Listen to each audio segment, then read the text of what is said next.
नमस्कार. मी डॉक्टर तेजस्विनी मुडेकर, प्राचार्या कमला कॉलेज कोल्हापूर. आज आपण समवृत्ती वक्राच्या साहाय्यानं उपभोक्त्याचे लाभाधिक्य स्पष्ट करणार आहोत. उपभोक्त्याचे लाभाधिक्य म्हणजे एखाद्या वस्तूसाठी किंवा सेवेसाठी उपभोक्ता द्यावयास तयार असलेली किंमत आणि प्रत्यक्ष किंमत याच्यामधला जो फरक आहे त्याला उपभोक्त्याचं लाभाधिक्य असं म्हटलं जातं. अगदी सोपं उदाहरण मी तुम्हाला देते की समजा तुमची परीक्षा आहे आणि तुम्ही तुमच्या कॉलेजमध्ये आलेला आहात आणि त्यावेळेला तुम्हाला समजलं की अरे आपला नंबर जो आहे परीक्षेचा तो आपल्या कॉलेजमध्ये पडलेला नाही, तर आपल्या कॉलेजपासून दूर असणाऱ्या 5 किलोमीटरवर दूर असणाऱ्या कॉलेजवर आपला नंबर पडलेला आहे. मग अशा वेळेला तुम्ही ताबडतोब गडबडीने रिक्षामध्ये बसता आणि मनामध्ये विचार करता की अगदी 200 रुपये घेतले तरी चालेल, परंतु मला ताबडतोब त्या कॉलेजमध्ये नेऊन रिक्षावाल्यानं पोचवलं पाहिजे. रिक्षावाल्याला हे तुमच्या मनातली घालमेल काही माहीत नाही.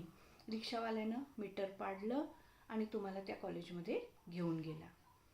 रिक्षाचं भाडं जे आहे ते झालं 100 रुपये. तुम्ही मनामध्ये द्यायला तयार असलेली किंमत किती होती? 200 रुपये. परंतु रिक्षावाल्यानं प्रत्यक्ष तुमच्याकडून घेतले किती? 100 रुपये. म्हणजेच 200 रुपये वजा 100 रुपये बरोबर 100 रुपये इतकं तुम्हाला लाभाधिक्य मिळालेलं दिसून येतं. जे तुम्हाला त्यावेळेला असं वाटेल अरे मी 200 रुपये द्यायला तयार होतो, परंतु 100 रुपयेच मला या रिक्षावाल्यानं आकारले.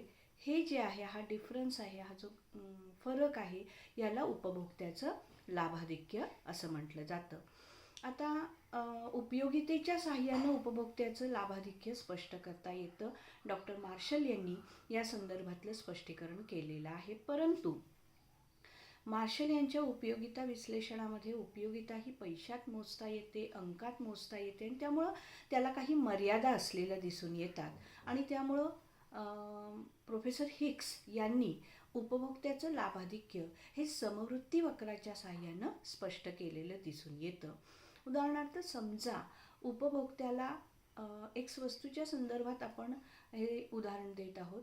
समजा उपभोक्त्याला एक्स वस्तूची किंमत माहीत नसेल तरीसुद्धा उपभोक्त्याला अधिकाधिक लाभ कसा मिळवता येईल या दृष्टिकोनातून हे स्पष्टीकरण जे आहे ते आपल्याला करता येतं.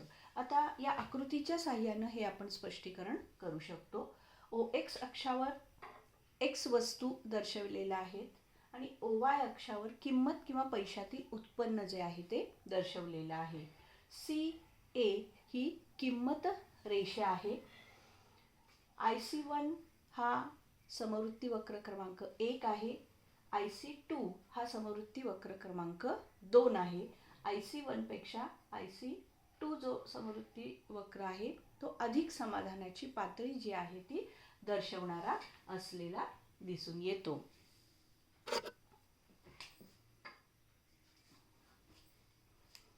आता समजा उपभोक्त्यानं या परिस्थितीमध्ये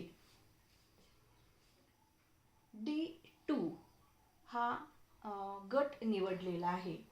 D2 हा जो गट आहे त्यावेळेला उपभोक्ता जो आहे तो एक्स वस्तूचे OB इतके नग खरेदी करू शकतो.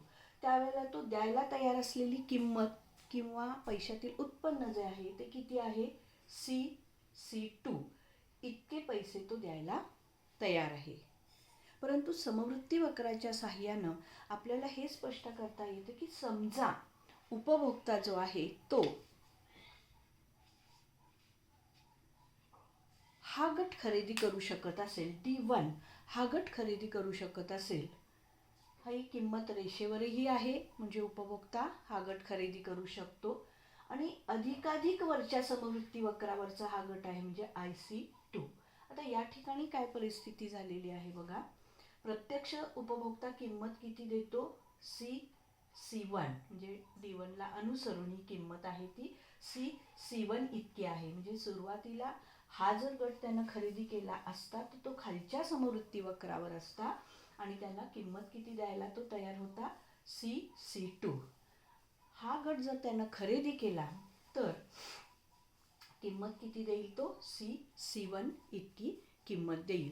आता उपभोक्त्याचं लाभाधिक्य जर आपल्याला काढायचं असेल तर C2 D2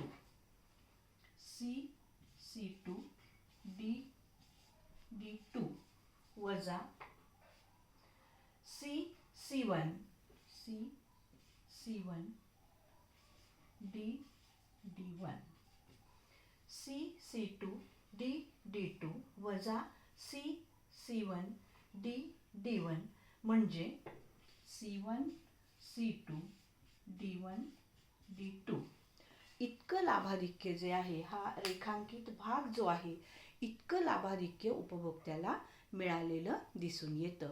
म्हणजे एक्स वस्तूची किंमत माहीत नसताना सुद्धा उपभोक्ता समवृत्ती वक्राच्या साहाय्यानं अधिकाधिक लाभाधिक्य मिळवण्याचा प्रयत्न करत असलेला या ठिकाणी दिसून येईल. धन्यवाद.